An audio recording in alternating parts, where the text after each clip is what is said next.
আসসালামু আলাইকুম। আমরা সবাই ভালো আছি তো?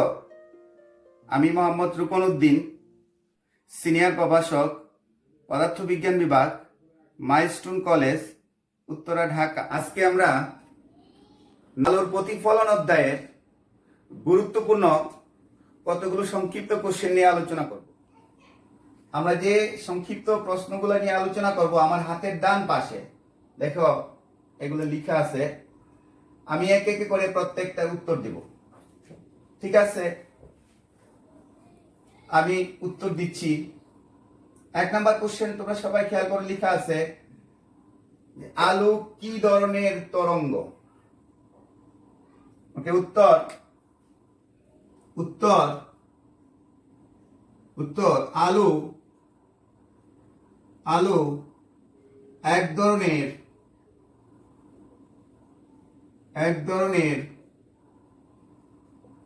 তড়িৎ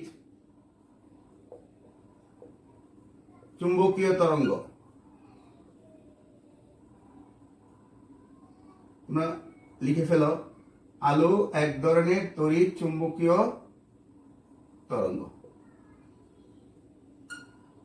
ওকে, এই তরঙ্গের বেগ প্রায় আলোর বেগের সমান। ওকে, এখন আমরা 2 নাম্বার কোশ্চেনটা আলোচনা করব। 2 নাম্বার কোশ্চেন তোমরা খেয়াল করো, দেখো কি লেখা আছে, প্রতিফলন কত প্রকার?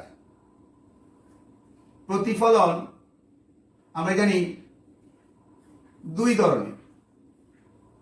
প্রতিফলন 2 ধরনের।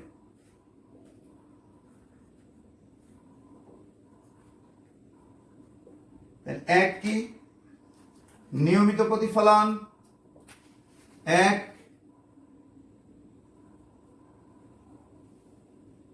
নিয়মিত প্রতিফলন,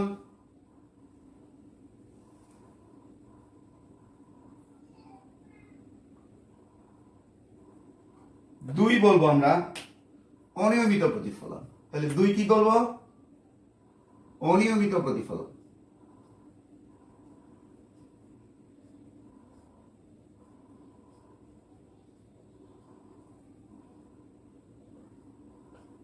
ওকে, তোমরা লিখে ফেলো সবাই।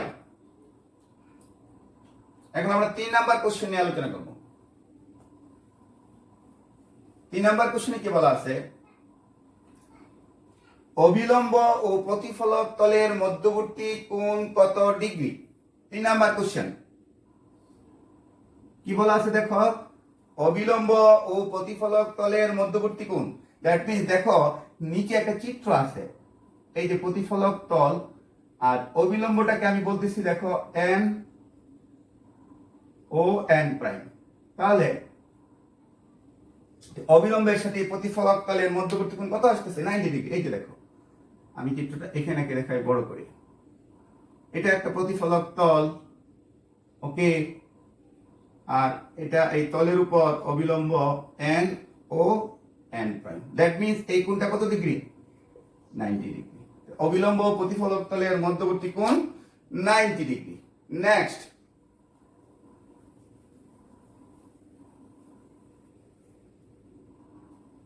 চার নাম্বার দেখো, চিত্র দেওয়া আছে, চিত্রটি আলোর কোন সূত্রকে সমর্থন করে? চিত্রে এরকম দেওয়া আছে, খেয়াল করো, এই হলো একটা প্রতিফলক তল। 4 নাম্বার আমাদের প্রতিফলক তল, এই হলো আমাদের অবিলম্ব দেওয়া আছে এন ও এন প্রাইম। একটা আপতিত রশ্মি দেওয়া আছে, আর কি দেওয়া আছে? প্রতিফলিত রশ্মি দেওয়া আছে, এবং দুটোটা কোণ সমান দেওয়া আছে। দ্যাট মিন্স প্রতিফলনের চিত্রটি আলোর কোন সূত্রকে সমর্থন করে? অর্থাৎ প্রতিফলনের প্রথম সূত্রকে সমর্থন করে। তাহলে প্রথম সূত্রটা কি? যে আপতন কোণ প্রতিফলন কোণের সমান। আপতন কোণ দ্যাট মিন্স আপতিত রশ্মি অবিলম্বের সাথে যে কোণ উৎপন্ন করে সেটা হলো আপতন কোণ, আর দেখো প্রতিফলিত রশ্মিটা অবিলম্বের সাথে যে কোণ উৎপন্ন করে সেটাকে আমরা বলছি প্রতিফলন কোণ, দ্যাট মিন্স এটা আলোর প্রতিফলনের প্রথম সূত্রকে সমর্থন করে। দ্যাট মিন্স আপতন কোণ সমান প্রতিফলন কোণ। আপতন কোণ ইকুয়ালস টু প্রতিফলন কোণ। ওকে, নেক্সট 5 নাম্বার কি বলছে দেখো, গোলীয় দর্পণ কত প্রকার? 5 নাম্বার, গোলীয় দর্পণ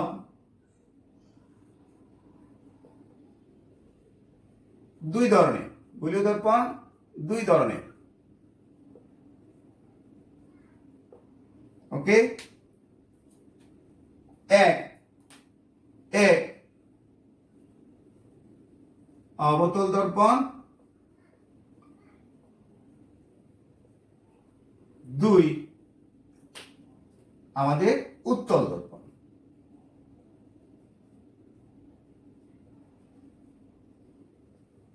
রাইট, আমরা বুঝতে পারছি তো? গোলীয় দর্পণ দুই ধরনের, 1 অবতল দর্পণ, 2 উত্তল দর্পণ। এখন আমরা আলোচনা করব, দেখো 6 নাম্বার কোশ্চেন, যেটা 6। আমাদের কি দেওয়া আছে? লক্ষ্যবস্তুর দৈর্ঘ্য L এবং প্রতিবিম্বের দৈর্ঘ্য L প্রাইম হলে রৈখিক বিবর্ধন কত হবে? উত্তর, আমরা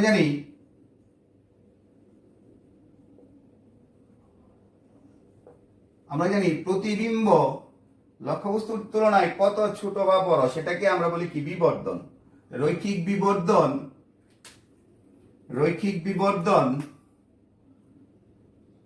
রৈখিক বিবর্ধন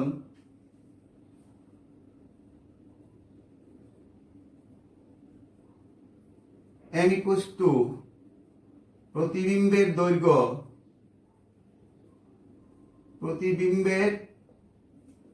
দৈর্ঘ্য ডিভাইডেড বাই লক্ষ্যবস্তুর দৈর্ঘ্য।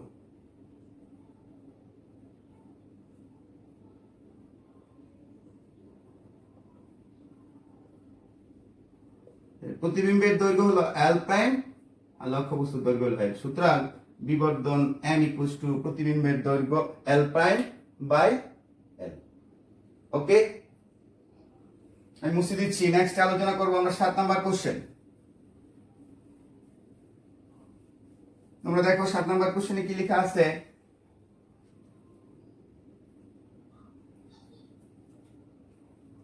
সমতল দর্পণে কোন ধরনের বিম্ব গঠিত হয়?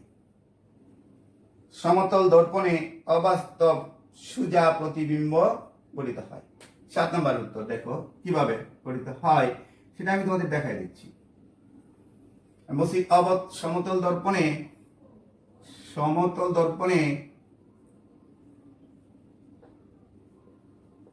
অবাস্তব সুজা প্রতিবিম্ব গঠিত হয়।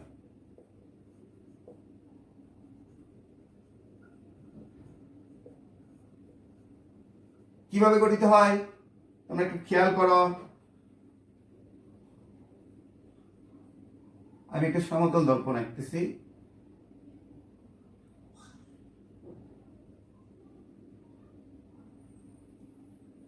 ধরো পি হলো একটা লক্ষ্যবস্তু, পি থেকে একটা আলোক রশ্মি আসতেছে সোজা লম্বালম্বি ভাবে দর্পণে আপতিত হচ্ছে,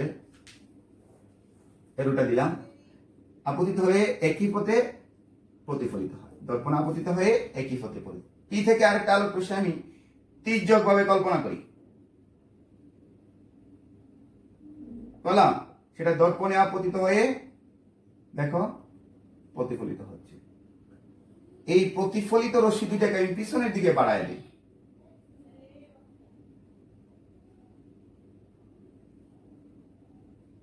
দেখো কি করতেছে, বাড়ায় দিলে এই মনে হয় পি প্রাইম থেকে অপসৃত হচ্ছে। অতএব পি প্রাইম হচ্ছে পি বিন্দুর অবাস্তব প্রতিবিম্ব। এটাই হলো সমতল দর্পণ কিভাবে একটা অবাস্তব প্রতিবিম্ব গঠন করে সেটা দেখালাম। পি প্রাইম হচ্ছে কি পি বিন্দুর অবাস্তব প্রতিবিম্ব। ওকে, লিখে ফেলে তোমরা, আমি মুছে ফেলবো।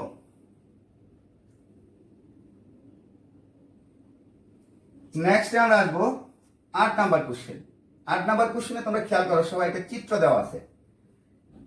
8 নাম্বার কোশ্চেন, সবাই খেয়াল করো, চিত্রে প্রতিফলন কোণের মান করো। দ্যাট মিনস চিত্রে একটা প্রতিফলক তল দেওয়া আছে, একটা অবিলম্ব দেওয়া আছে, আর আপতিত রশ্মি প্রতিফলক তলের সাথে 90 ডিগ্রি কোণ উৎপন্ন করে দেওয়া আছে। এই যে দেখো, আমি এখানে দেখাই দিচ্ছি বড় করে চিত্র দিয়ে। এই হলো একটা প্রতিফলক তল আমাদের, আর এই হলো আমাদের অবিলম্ব N O N prime, right. একটা আপতিত রশ্মি দিচ্ছি আমি, খেয়াল করো তোমরা, আর প্রতিফলিত রশ্মি দিচ্ছি। এই প্রতিফলক তলের সাথে কত কোণ উৎপন্ন করে? 50 ডিগ্রি। তাহলে পুরা কোণটা কত আমাদের? এই অবিলম্বটা প্রতিফলক তলের সাথে 90 ডিগ্রি কোণ উৎপন্ন করে। দ্যাট মিনস এই কোণটা হলো আমাদের 40 ডিগ্রি।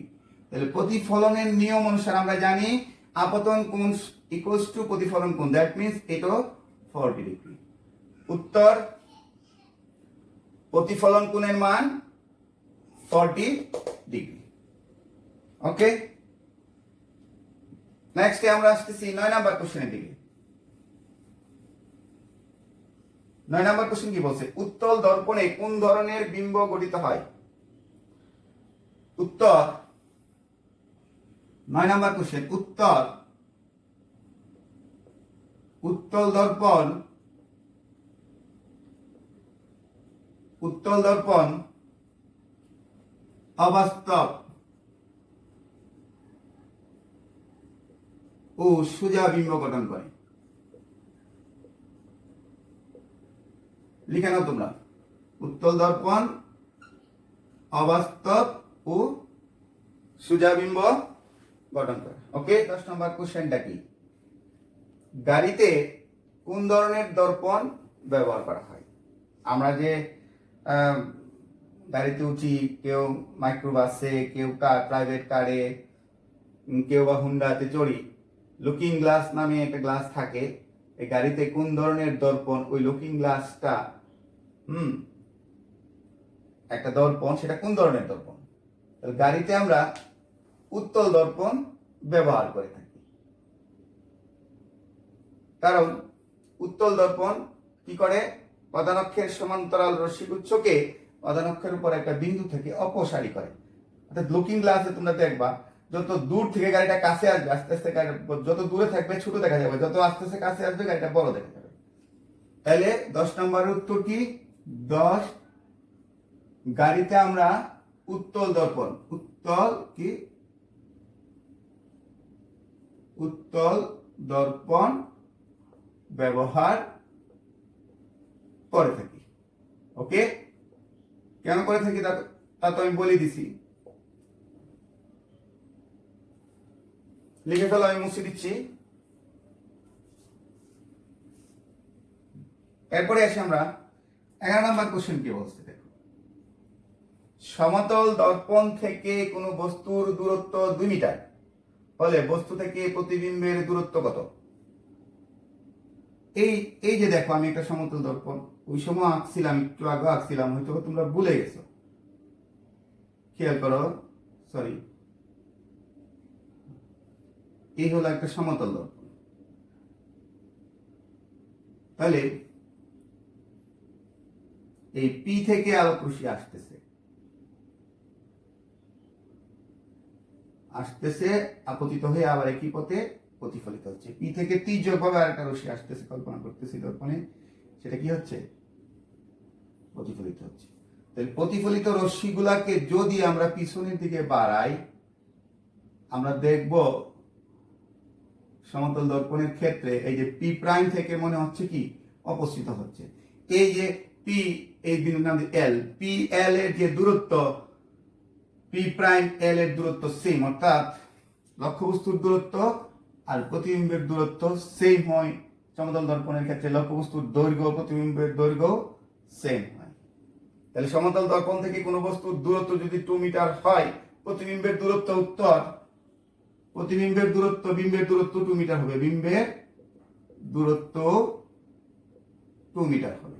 ওকে, অর্থাৎ সমতল দর্পণের লক্ষ্যবস্তু থেকে যে এই যে দেখো পিএল, এটা কার দৈর্ঘ্য? লক্ষ্যবস্তুর দৈর্ঘ্য। এলপি প্রাইম, এটা কার দৈর্ঘ্য? প্রতিবিম্বের দৈর্ঘ্য। এই দুই দৈর্ঘ্য কি হয়ে যায়? সমান হয়।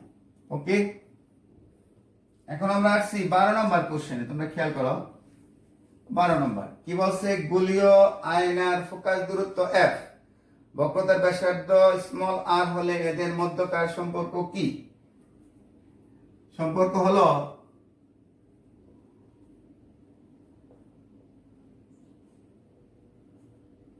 ফোকাস দূরত্ব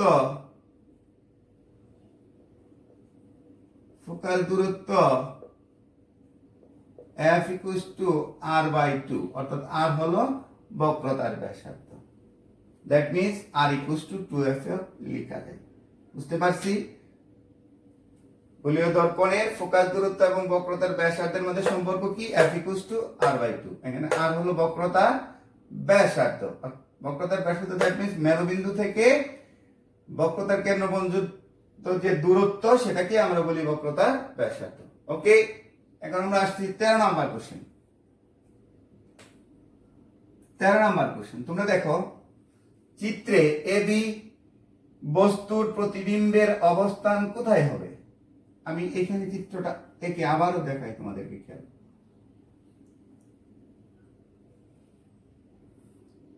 এই হলো একটা অবতল দর্পণ, পি হলো মেরুবিন্দু, এফ হলো প্রধান ফোকাস, সি হলো বক্রতার কেন্দ্র, পি এফ সি হলো প্রধান অক্ষ।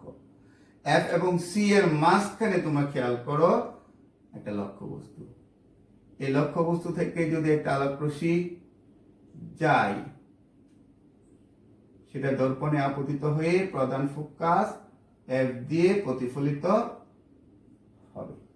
আরেকটা আলোক রশ্মি যদি আমি প্রধান ফোকাস দিয়ে কল্পনা করি, খেয়াল করো এদিকে, সেটা আবার প্রধান অক্ষের সমান্তরালে প্রতিফলিত। এই প্রতিফলিত রশ্মি দুইটা দেখো পি প্রাইম বিন্দুতে মিলিত হয়। এই পি প্রাইম থেকে প্রধান অক্ষের উপর পি প্রাইম কিউ প্রাইম লম্বই, এটা আমি এ বলি। তাহলে লক্ষ্যবস্তুটা এখানে দিচ্ছে এ, আমরা এ, এটা হলো পি, এটা হলো এ, এটা হলো বি।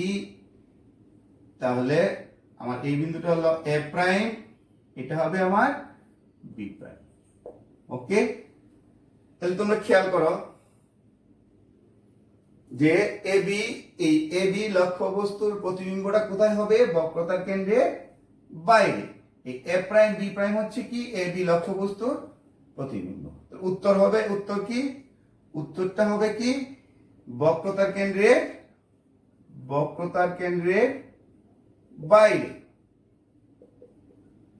ওকে, থ্যাংক ইউ, মুছে দিচ্ছি। 14 নম্বর কোশ্চেন, খেয়াল করো তোমরা সবাই। একটি অবতল দর্পণের সামনে বক্রতার কেন্দ্রে দাঁড়ালে প্রতিবিম্ব কিরূপ হবে? অর্থাৎ প্রতিবিম্বটা লক্ষ্যবস্তুর সমান হবে। একটি অবতল দর্পণের সামনে বক্রতার কেন্দ্রে দাঁড়ালে প্রতিবিম্বটা লক্ষ্যবস্তুর সমান হবে। যেমন আমি একটু চিত্র দিয়ে তোমাদের বুঝাই দিচ্ছি, একটু খেয়াল করো।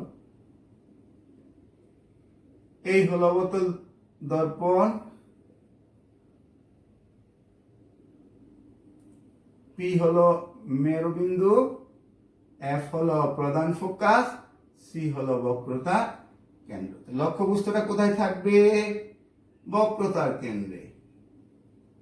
এবি লক্ষ্যবস্তু। এবি লক্ষ্যবস্তুর এ থেকে একটা আলোক রশ্মি যদি আমি প্রধান অক্ষের সমান্তরালে কল্পনা করি, সেটা প্রধান ফোকাস দিয়ে প্রতিফলিত হবে। আরেকটা আলোক রশ্মি যদি আমি প্রধান ফোকাস দিয়ে কল্পনা করি, খেয়াল করো তোমরা, সেটা প্রধান অক্ষের সমান্তরালে প্রতিফলিত হবে। এই প্রধান অক্ষের সমান্তরালে প্রতিফলিত হবে। এখানে তোমরা খেয়াল করো, এই প্রতিফলিত রশ্মি দুইটা চিত্রটা একটু বাঁকা হয়ে গেছে, আমি ঠিক করে দিচ্ছি। এই যেটা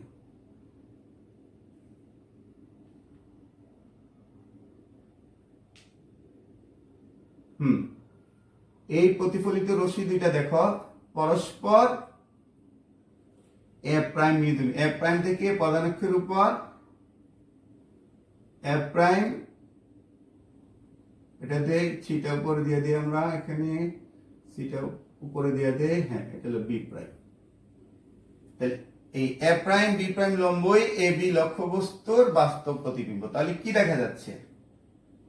14 নম্বরে একটি অবতল দর্পণের সামনে বক্রতার কেন্দ্রে দাঁড়ালে, আমরা যদি এখানে দাঁড়াই তাহলে আমি যতটুকু লম্বা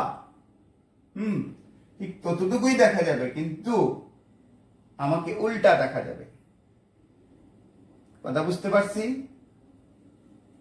দেখো লক্ষ্যবস্তুটার এরোর দিকটা কোন দিকে? উপরের দিকে। আর প্রতিবিম্বটার এরোর দিকটা কোন দিকে? নিচের দিকে। অর্থাৎ আমি আমার সমানেই প্রতিবিম্বটা দেখতে পাবো, কিন্তু উল্টা দেখতে পাবো। ওকে,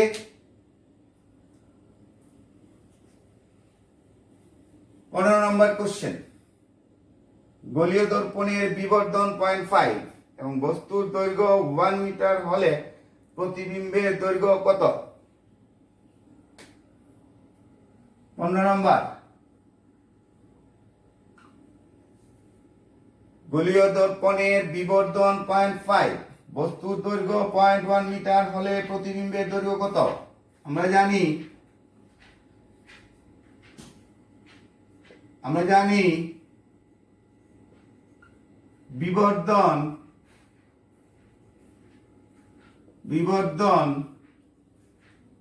m equals to প্রতিবিম্বের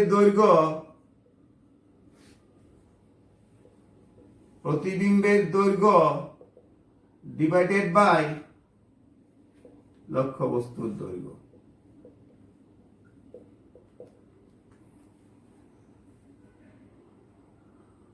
তাহলে গোলীয় দর্পণের বিবর্ধন 0.5, তাহলে 0.5 দেওয়া আছে কত? বিবর্ধন ইকুয়ালস টু বস্তুর দৈর্ঘ্য 0.1 মিটার তাহলে প্রতিবিম্বের দৈর্ঘ্য কত? বস্তুর দৈর্ঘ্য দেওয়া আছে 0.1, এটা কি? প্রতিবিম্বের দৈর্ঘ্য। আর গুণ করি, প্রতিবিম্বের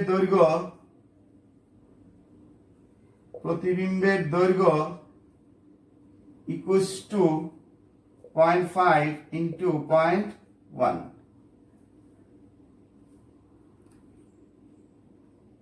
তাহলে 0.05।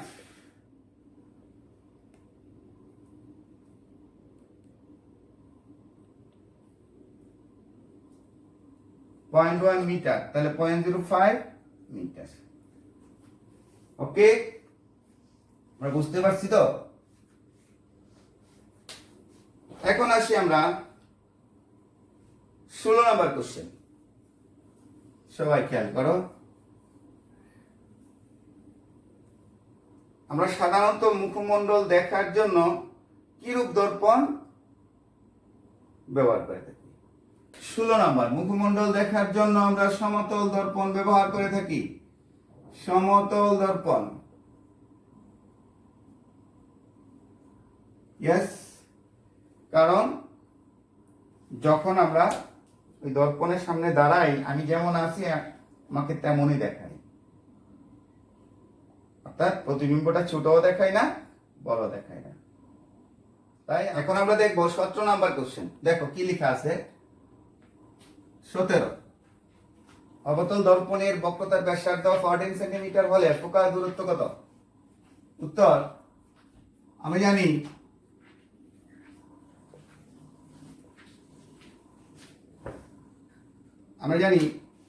ফোকাস দূরত্ব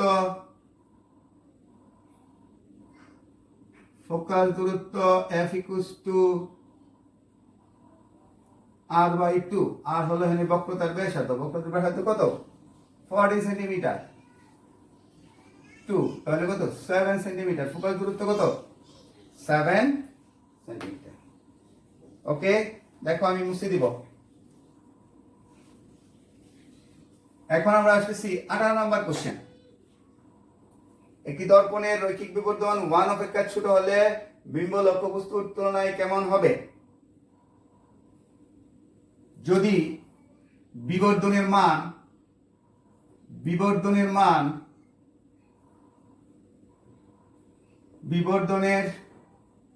মান অর্থাৎ m less than 1 হয়, তবে প্রতিবিম্ব হবে খর্বিত, মানে অনেক ছোট। আর এক বিবর্ধনের মান যদি একের চেয়ে বড় হয়, প্রতিবিম্ব হবে বিবর্ধিত। কোন একটি দর্পণের রৈখিক বিবর্ধন এক অপেক্ষা ছোট হলে প্রতিবিম্ব হবে খর্বিত, দ্যাট মিন্স লক্ষ্যবস্তুর তুলনায় অনেক ছোট। খর্বিত দ্যাট মিন্স লক্ষ্যবস্তুর তুলনায় অনেক ছোট। ওকে,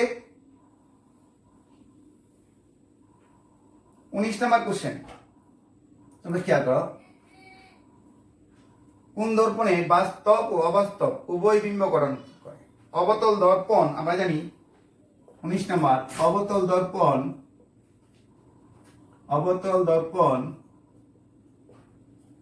বাস্তব এবং অবাস্তব উভয় বিম্ব গঠন করে। বাস্তব এবং অবাস্তব উভয় বিম্ব গঠন করে। অবতল দর্পণ উভয় বিম্ব গঠন করে।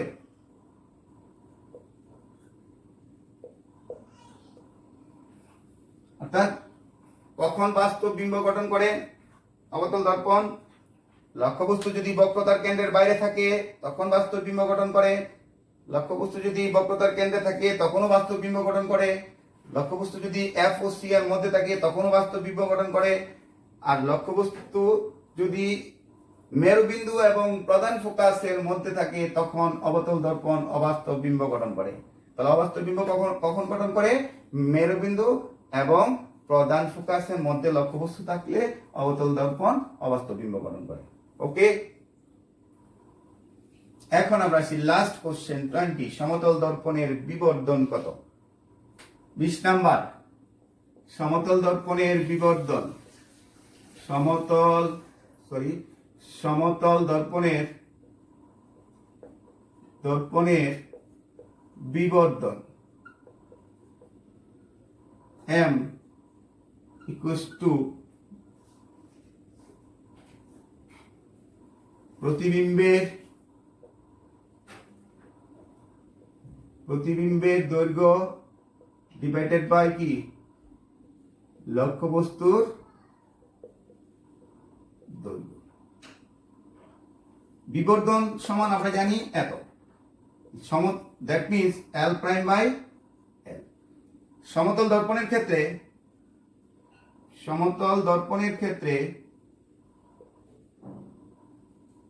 L prime equals to L হয়। সুতরাং বিবর্ধন m equals to L by L, that means 1। অতএব সমতল দর্পণের ক্ষেত্রে বিবর্ধন হয় 1। থ্যাংক ইউ সবাইকে, সবাই ভালো থাকি। নেক্সট দিন আবার দেখা হবে। আমি যে কোশ্চেনগুলা, সবাই খেয়াল করো, আমি 20টা কোশ্চেন একে একে সমাধান দিয়ে দিছি। প্রত্যেকটা কোশ্চেন তোমরা নিজেরা সলভ করবে, আবার লিখবা, লিখে প্রত্যেকের স্যারকে দেখাবে, সেটা SW হিসেবে থাকবে। থ্যাংক ইউ সবাইকে, সবাই ভালো থাকি।